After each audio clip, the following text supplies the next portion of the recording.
Azərbaycanda səhiyyədən hər kəs narazıdır. Həkim də, xəstə də, dövlət də. Bəs maraqlıdır. Problem kimdədir?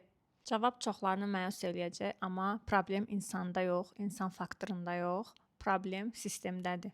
Biz adətən deyirik ki, həkim məsuliyyətsizdir. Həkim deyir ki, maaş azdır. Xəstə deyir ki, xidmət zəifdir. Dövlət də deyir ki, büdcə məhduddur. Amma səhiyyə iqtisadiyyatı bizə başqa şey deyir. Əgər stimullar səhv qurulubsa, ən yaxşı həkim də pis işləyəcək. Məsələn, həkimin gəliri xəstənin sayından asılıdırsa, daha çox xəstə qəbul eləyəcək. Əgər analizlərdən pul alırsa, daha çox analiz yazacaq. Vaxtda keyfiyyətə yox, saya görə qiymət verilirsə, onda keyfiyyət yox olacaq.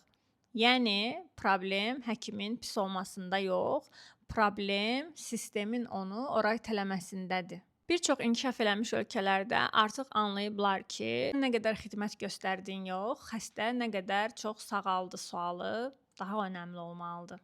Buna deyirlər value-based care, keyfiyyətə əsaslanan səhiyyə. Biz bu mövzu haqqında keçən videolarda danışmışdıq. İstəyənlər axtarıb tapıb baxa bilərlər. Problemin həlli yollarından biri kimi deyə bilərəm ki, Azərbaycanda da 3 istiqamət gücləndirilə bilər. Birincisi, ailə həkimi modelidir. Belə olduqda xəstəlik ilkin mərhələdə aşkar olunur və o qısa müddətdə sağaldılır. Beləliklə, daha qısa vaxtda daha az xərc çəkilir və beləliklə səhiyyə sistemi də yüklənmir. İkinci, həkim əməyini keyfiyyətlə ölçən mexanizmlər. Üçüncüsü isə pulun xəstəlikdən yox, sağlamlıqdan qazanıldığı model. Söhbət value-based care modelindən gedir. Dediyim kimi əvvəlki videolarda danışmışam. Zəhmət olmasa maraqlı olanlar axtarıb tapıb baxa bilərlər. Yekunda deyə bilərəm ki, yəni məsələ kim günahkardır, yox, sistemi daha ağıllı necə qura bilərik sualı üzərində olmalıdır. Bəs sizcə bu sistemdəki əsas boşluq hardadır? Gəlin birlikdə düşünək.